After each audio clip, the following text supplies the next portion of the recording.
Oh,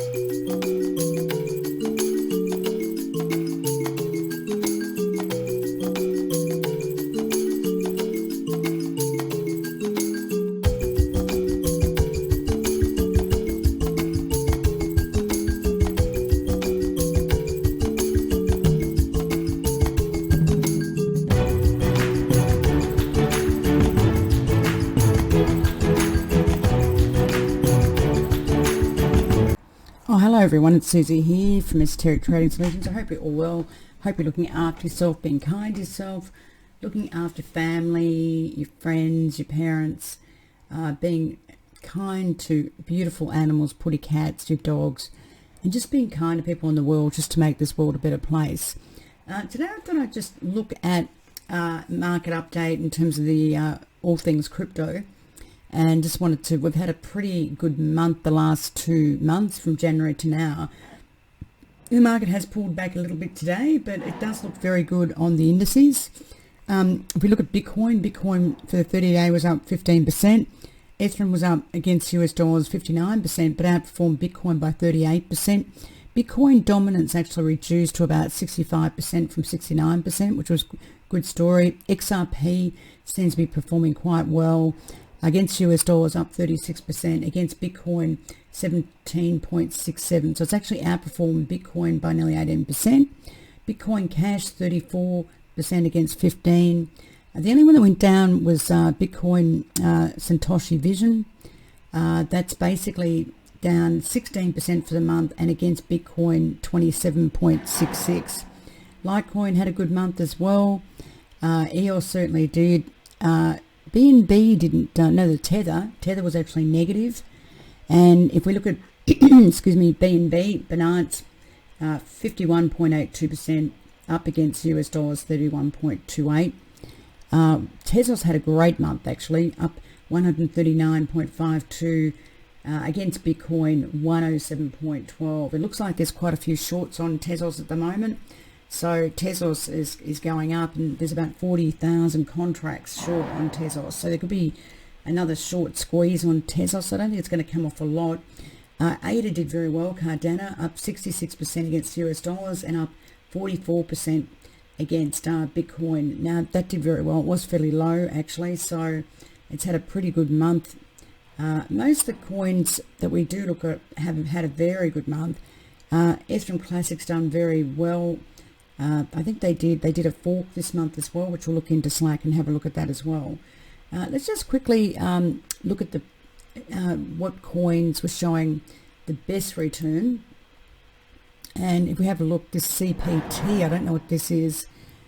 Crypto Tour was up well over 1,000% and 930% against US dollar against Bitcoin. So it's at very low 0.00118. We had Sophia TX, Hashadera up 507%, went from 0.02 to about 0.07. Okay, so they're using Google's cloud.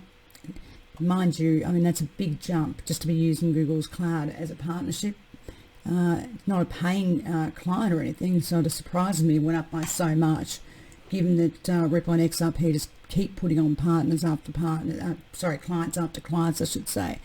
So very interesting that we've had such big moves in most of these cryptocurrencies. That's for sure. Icon did very well, which I've got in my portfolio, up 182% against US dollars, and up again 144% against Bitcoin as well. So it did pretty well, I have to say. Sorry about the noise in the background. I'm near a building site, which is very, very annoying indeed, I have to say. So we go back, just go back here, put that in.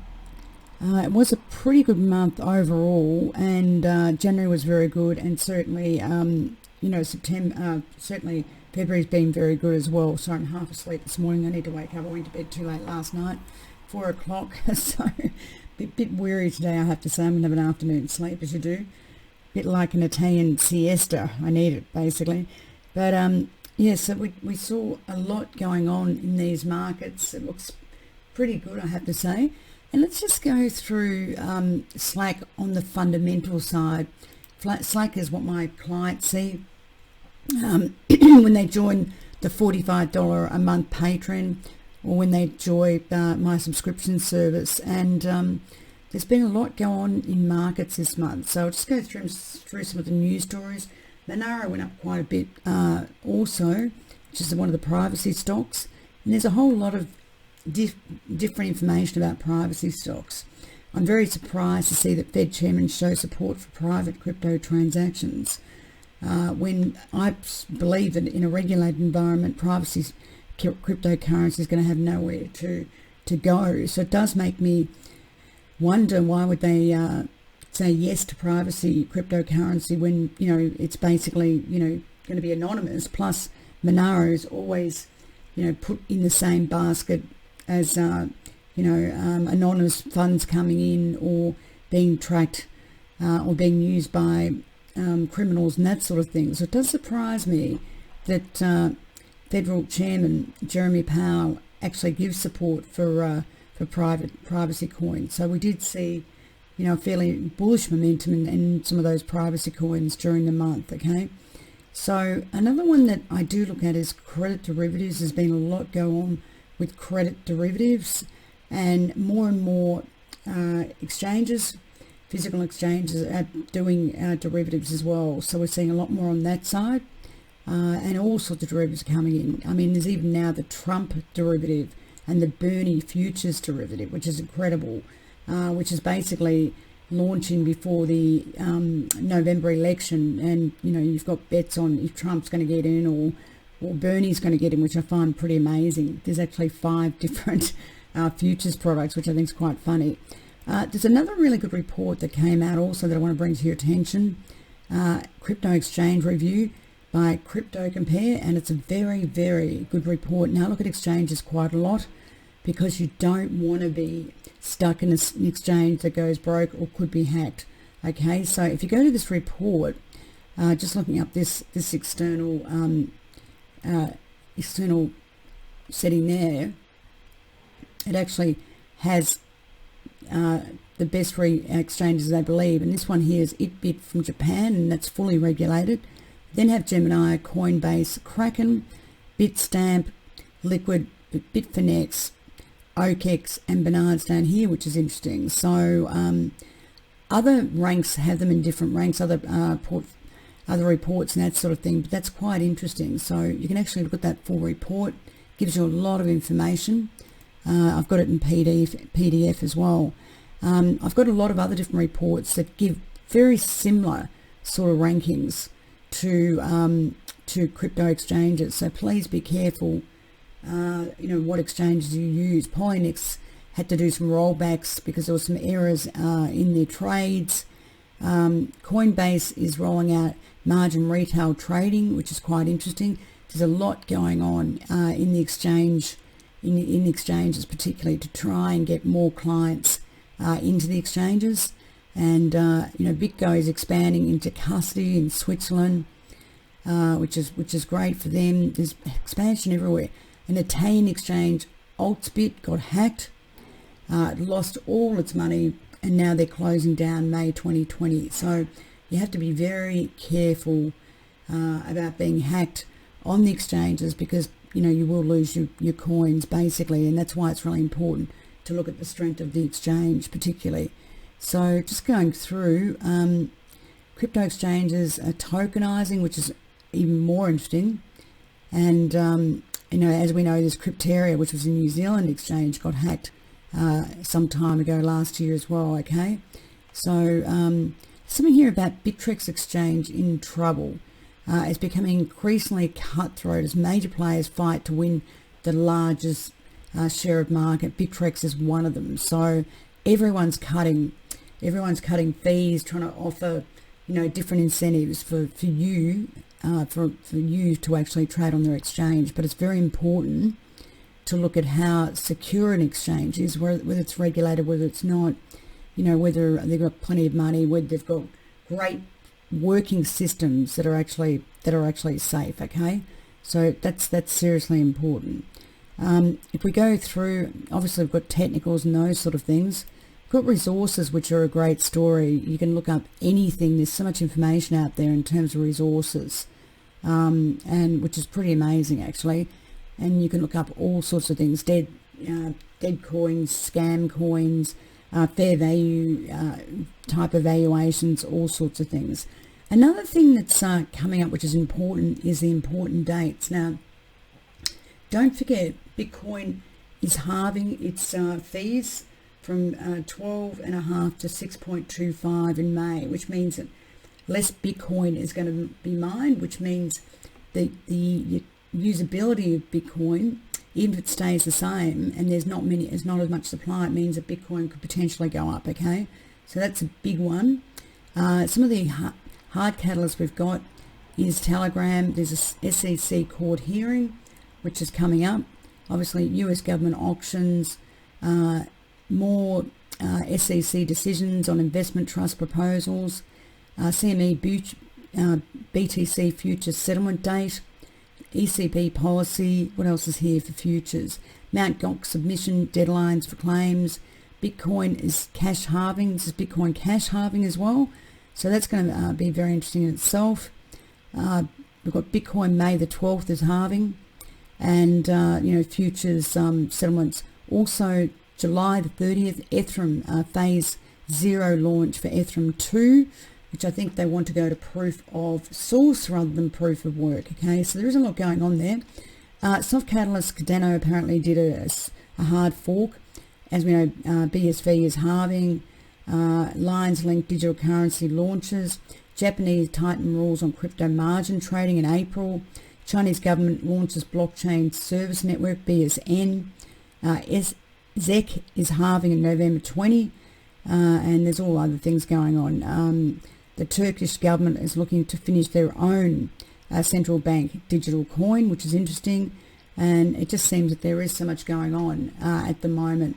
And certainly the regulators in the US need to do something about regulation, which Trump is actually looking into. And there was a story about that, that they're looking to do, come out with some sort of story on regulation. If we look at malicious attacks, there's been a lot of malicious attacks, and you've just got to be really careful with this. I always look at this, and there's just frauds, all sorts of frauds. Someone laundered 311 million in Bitcoin for darknet transactions.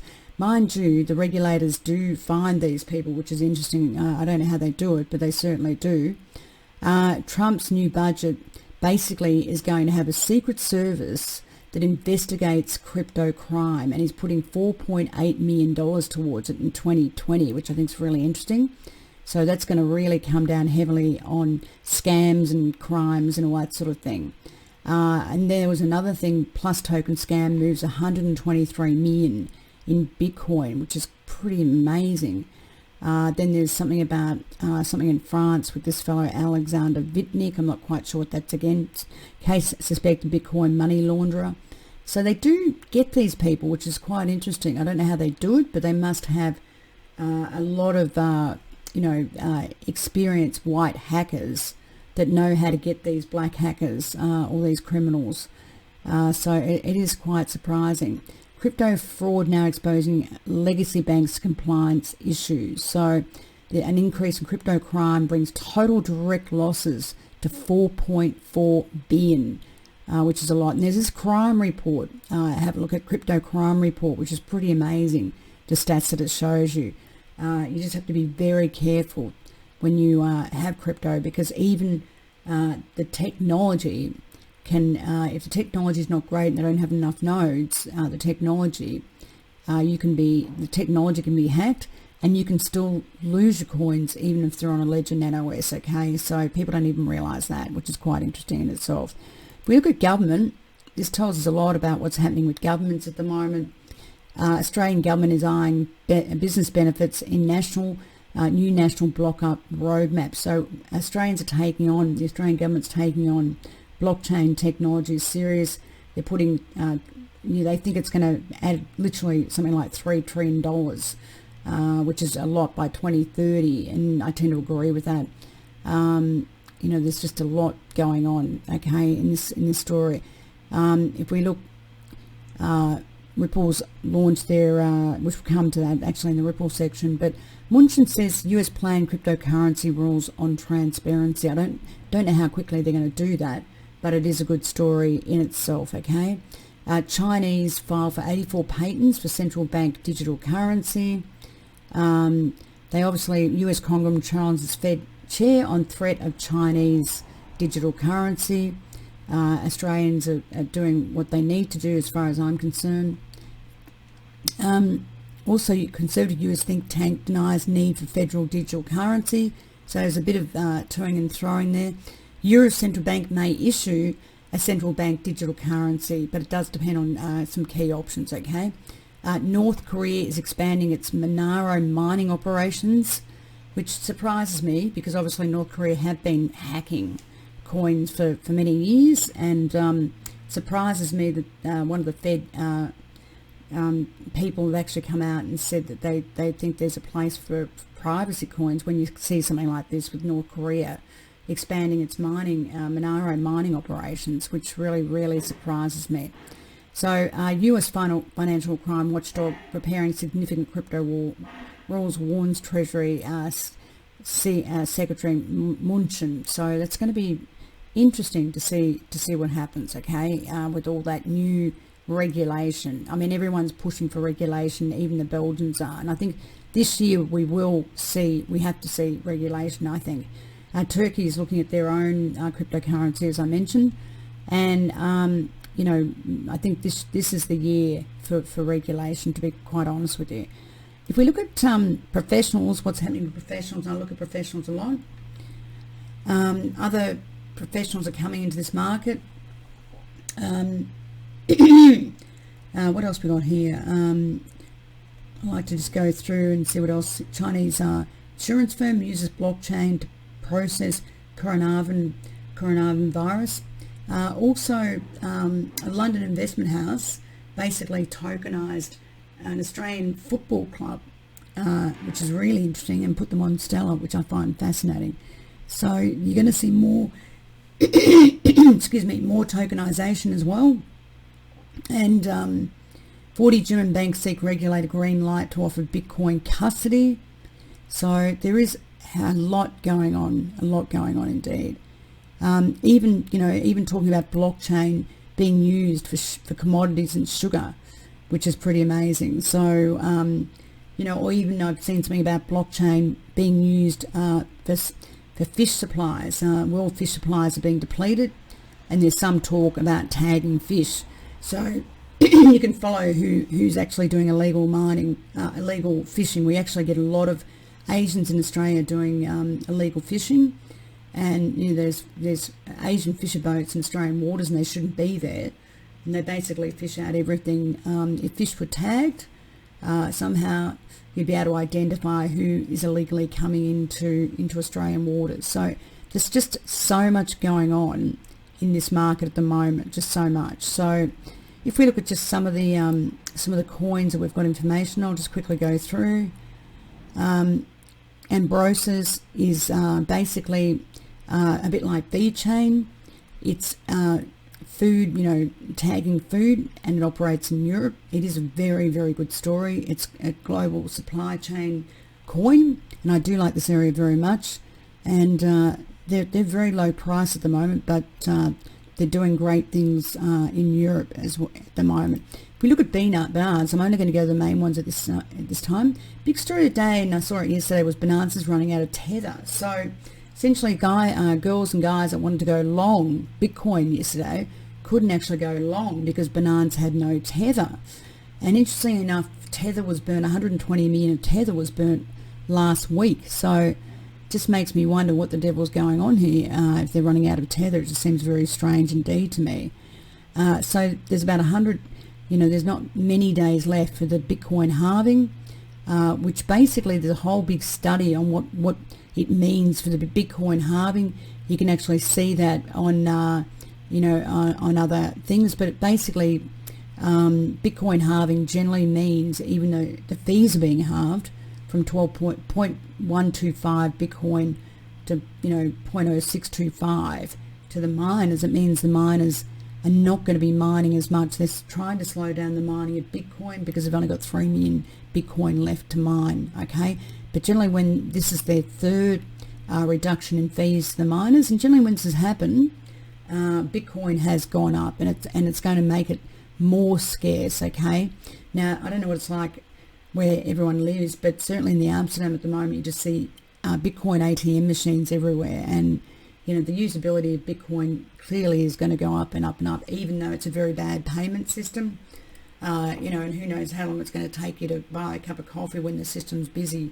We have seen in the past that when the system was busy for Bitcoin, it would take 48 hours for the transaction to go through, and that the fees to get them validated by the miners would be up to $50. So the fee for you to make a transaction was even higher than buying a cup of coffee. So as a payment system, it's not very good, but certainly as time goes on, this lack of supply is going to be an issue. And as Tim Draper said, who's a very wealthy venture capitalist, he sees Bitcoin going forward around $250,000 a unit, which is a very lofty price indeed. So if we go to BSV, Bitcoin Satoshi Vision, a lot's been going on with this cryptocurrency, and it's all because of Craig Wright, the Australian, who says that he is Satoshi, which I don't think I believe him, to be perfectly honest.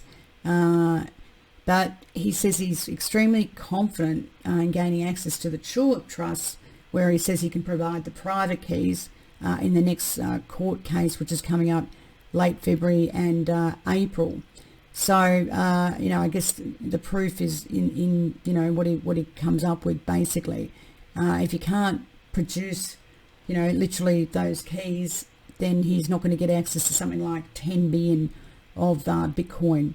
So, who knows whether this guy is telling the truth or not. But it makes for a very interesting story, and just keep an eye on Bitcoin Satoshi Vision. A lot of weird stuff's been going on with that.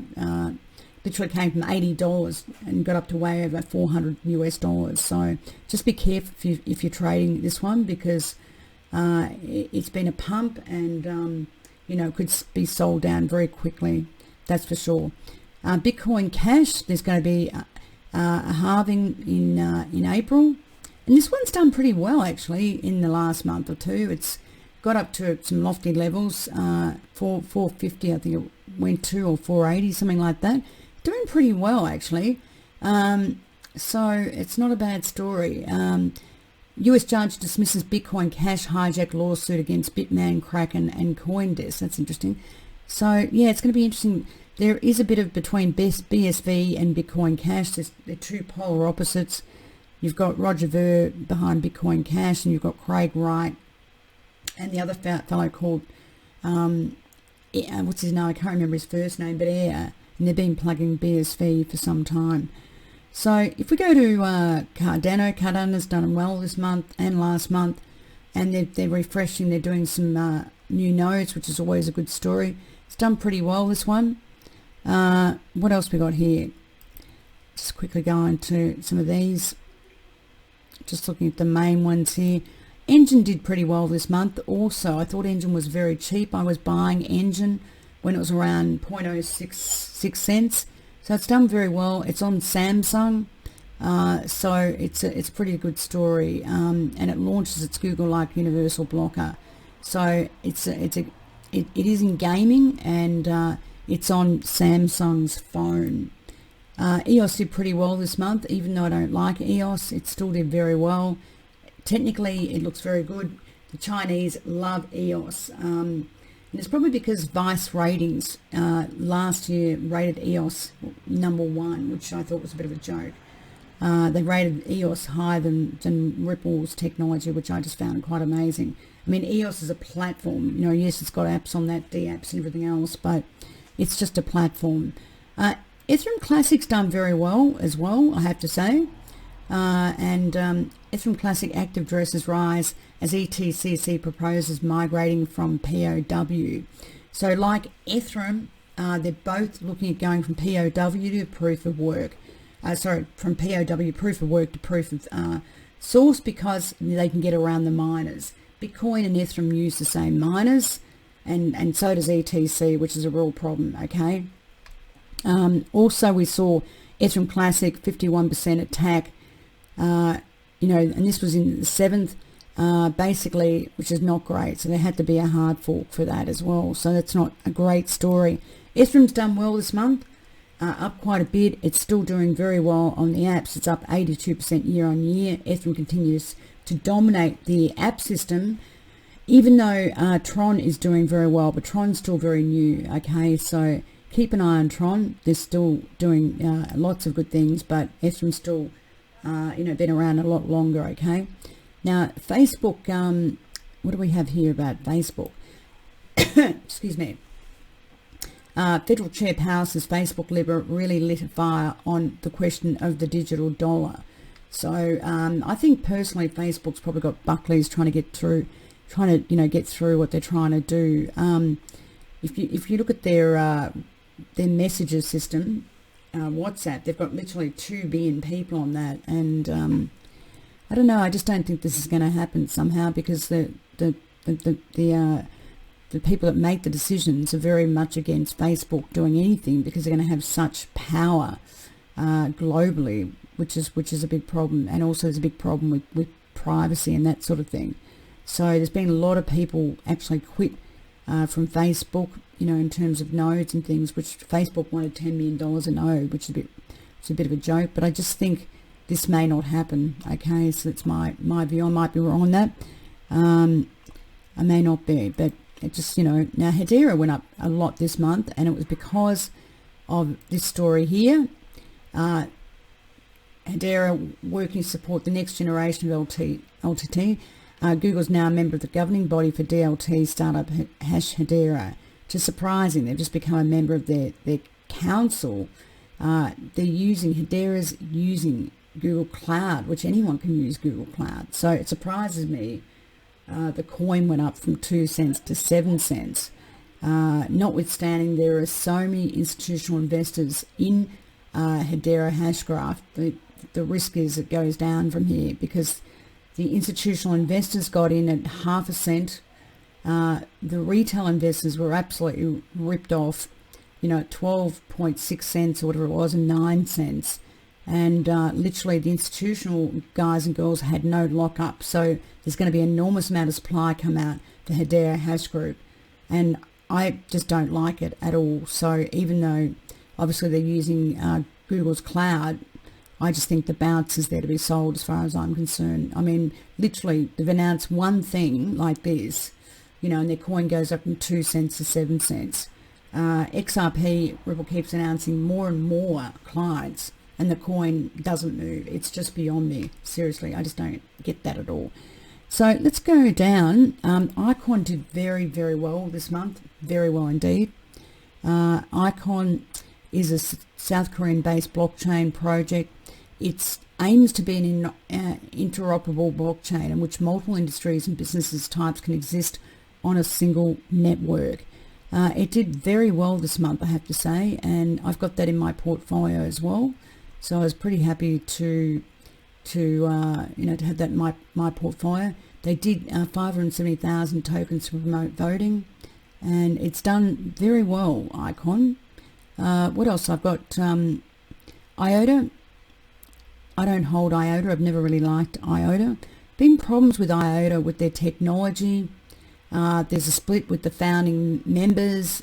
There's some legal court case going over 25 million IOTA tokens, which is a lot.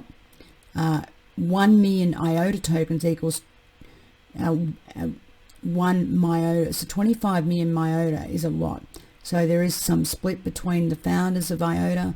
There's been problems with their coin, the technology not working properly, all sorts of things. So in my mind, I don't like IOTA. IOTA halts for 15 hours. They couldn't fix the problem, and it was basically the mainnet was out. Just wasn't working for 15 hours. Now, as far as I'm concerned, IOTA technology, they've had problems over the years.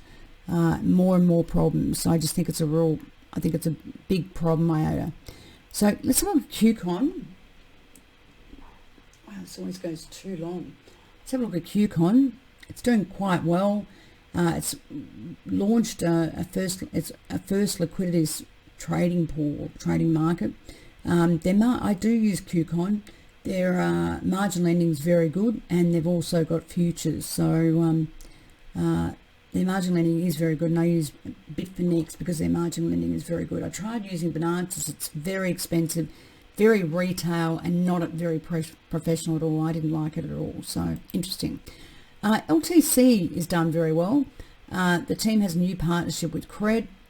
They've done very well. The coin has gone up quite a lot. Okay, so Litecoin Pool, one of the oldest pools for mining, has added a setting in its donations option that will now enable its members to voluntarily donate a percentage of their block rewards to the Litecoin Foundation, which I think is a great initiative in itself.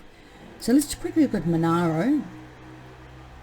Monero cryptojacking group outlaw now targeting US and European businesses. So it surprises me that some members of the Fed think that privacy coins are okay.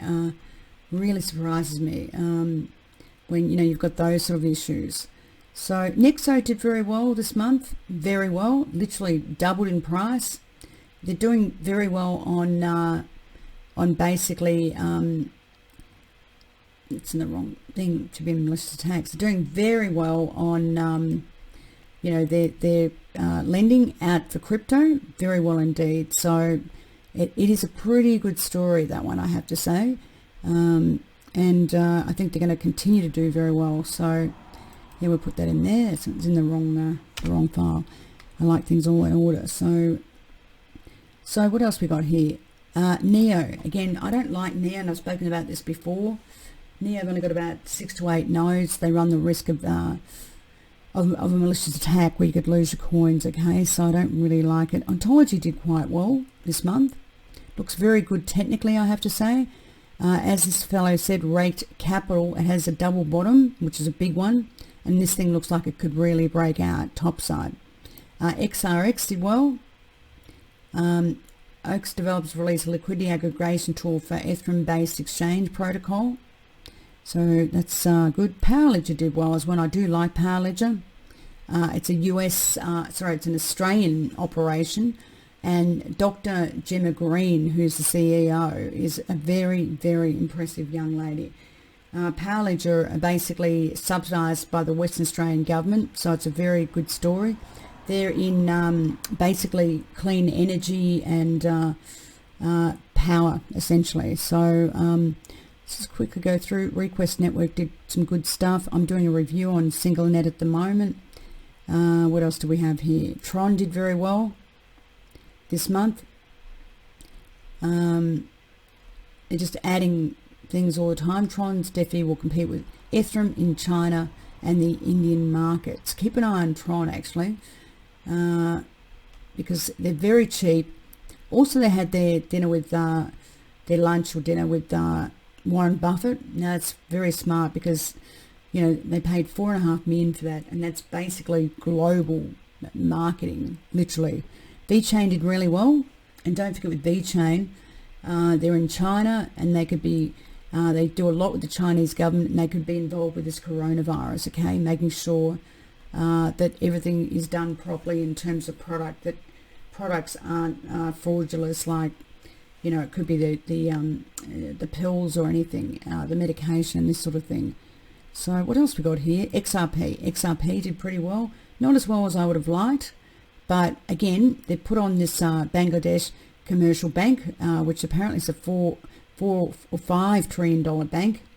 Bangladesh is a big country with 161 million people. Okay, so again, Bitcoin are always, Ripple are always doing more and more. Okay, there's a BRD wallet. Apparently, there's 2 million new users. They've now got this Bangladesh commercial bank on board with Ripple and RippleNet. And as I said, it's a $4 trillion bank in terms of assets, so it's fairly big, that's for sure. And Bangladesh is a very large country in terms of population. So I won't spend too much time on Ripple because I do historical stuff on Ripple going forward. And let's leave it at that. One other thing is Tether.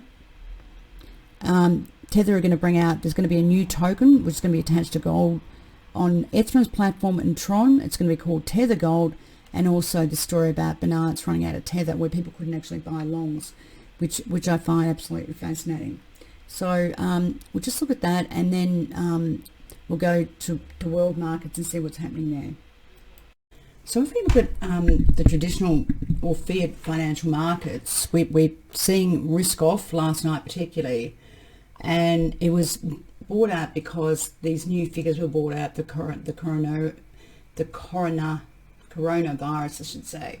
So I'm very tired today, so I'm stumbling over my words. But so basically, it was increased to 60,000 odd, and apparently they're recategorizing how they measure this virus. And there were stories before this that the Chinese were actually underestimating the virus itself, the figures for the virus. So mainland China, is up to, what's that, 59,000 or something. Deaths have been 1,370. Total recovered is 6,243. So it looks like roughly, if you believe in these figures, the death rate's about 2%. And figures are increasing pretty much everywhere, which is a bit of a concern.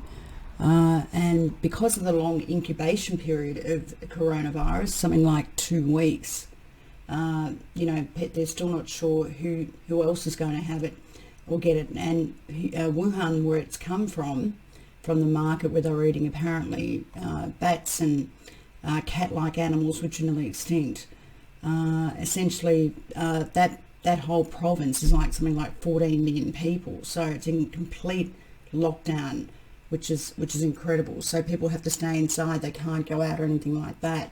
So this is causing markets to be very skittish, particularly the equity market with risk off. It is causing the equity market to come down overnight, which it did. It came down about 280 points on the Dow. And the question is, how is this going to get worse, and how long will it take them to find a vaccine? And normally it takes a year to find a vaccine for anything, really. The thing is with this virus, apparently it can be, put on a ledge or something like that. Someone can touch someone who's got the virus, and it can hang around for 5 days until obviously a human it attaches itself to. So it is scary, that's for sure. And I suspect that this is not really going to go away. So with that, we did see equity markets last night in the US come off. They came off about 200 points last night. And people are a little bit concerned about, where things are going to go, what's going to happen, because it's certainly one driver that would bring markets down, particularly risk markets like the equity market, for example. So which wouldn't be great for anyone if it comes down in a real thud. So but even saying that, equity markets have shown some incredible resilience, but I do believe the risk is that these equity markets can come down quite a lot, particularly when we look at the Nasdaq up already in a month 6%, the S&P up 3.5%. And the Dow up 2.5%. I mean, literally the rise in the equity markets has been almost parabolic. And for the first time, we're starting to see equity markets come down and crypto markets go the other way, which is the way it should be. There should be a negative correlation between crypto and equity markets. When equity markets, basically crypto has nothing to do with equity markets, and there certainly should be a negative correlation, and that's what we'd like to see. So certainly the risk is that these markets can come down, and they can come down quite quickly. And there are a few commentators now saying just how expensive the US equity market is, and I believe it is very toppy, and I believe there's a real risk that it can fall down. And certainly this coronavirus, if it gets worse and worse, could potentially bring down all the risk assets of markets. Okay, so risk assets being high yield and basically emerging market debt yields, as well as equity markets per se, which are very, very expensive. You'd expect that, because you can't have a market that keeps just going up parabolic, literally from 2008, which is what we've seen. Plus, yield curves are all very low everywhere. Certainly with this coronavirus, which is reducing GDP, particularly in Australia, Hong Kong and Singapore, because we have a lot of Chinese tourists that come out. Also, we had the fires in Australia. Interest rates are just, literally, going lower and lower and lower, and the Reserve Bank could easily rate decline again. Europe, looks like they're going to do it in Europe. So all rates are, quite low. They've come off a lot, and the coronavirus is certainly going to affect world growth. I mean, that's a fact. Hong Kong, where there's a lot of Chinese come in, literally is dead. I've never seen Hong Kong so slow.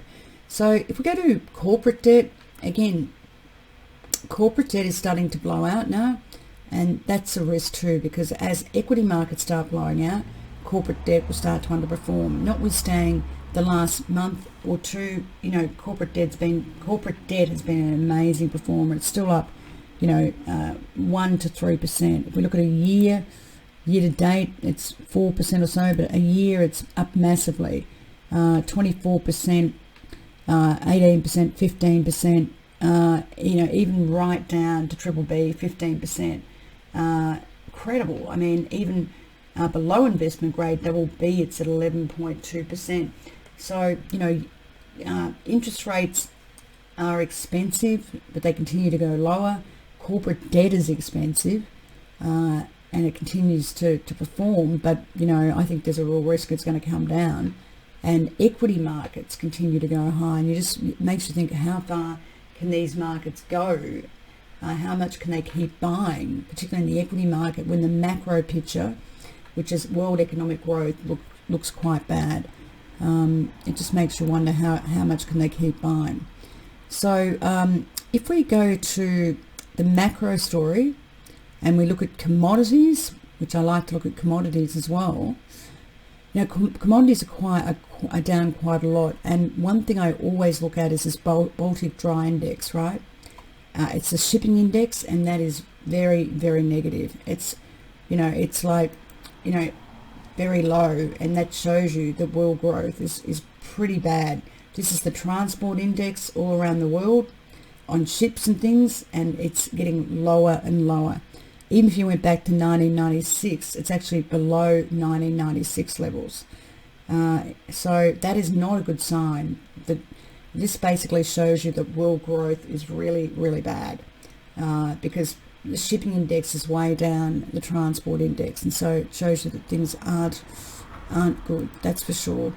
So if we look at the commodity index again, most commodities have actually underperformed this month. The LME index, the Commodity Research Bureau index, is down quite a lot. Ethanol's down, gasoline's down, heating oil got absolutely smashed, soda crude oil because of global growth per se. But a lot of commodities have actually been hit, even soft commodities being the agricultural commodities, which I find surprising, which is food. There is a shortage of food, but that's quite amazing. The only one that looked like it went up this month was sugar and gold. And gold's still around, what have we got here for gold? Keep an eye on gold as well, 1573. So gold looks like it's going to break out to me. If we put this on all, it's literally at high levels. It does look like it could head, literally to 2000 on this chart, which is basically, saying that there's inflation in the system, which I believe there is inflation in the system, and it's a hedge against markets going down and also currency, okay? So if we look at foreign exchange, let's have a quick look at foreign exchange as well, and we'll see what's performed this month in terms of exchange and what hasn't, and this is a very telling thing as well. So certainly month to date, the euro against USD has underperformed by 2%, so they're selling the euro. Certainly in Europe, growth is very, very weak. The pound has underperformed the US. Even the yen's underperformed the US, which is quite interesting. The Swissies underperform the US. Aussie hasn't really done that much. New Zealand's underperformed, Canada's underperformed, and even the Switzerland and Sweden and Norway is underperformed, which is interesting. So US dollar strength, which is quite amazing, I have to say, month to date. If we go 1 month out, it's still the same story. So if we go 1 year, we've still got pretty much the same story. US dollar strength against the euro, but against the pound, yen, and Swissy, they've actually outperformed against the US dollar. Aussie's dramatically underperformed. Don't I know it? If you're holding Aussie dollars, you're getting killed. You're better off in US dollars. And the Kiwi is dramatically underperformed as well. And so is the Swedish krona and the Norwegian krona, which Norway is heavily weighted because of oil, because they're a huge oil exporter. So if oil goes down, you generally see the Norwegian krona go down as well. So interesting times, very interesting times. Anyway, guys, that's all I'll look at the moment. This has gone long enough, and I'm pretty tired today. So hope you're all well. Please look after yourself, look after your family and your friends, look after yourself, look after your putty cats, your animals, and please be nice to people in the world, be kind to them, just to make this world a better place. Thank you.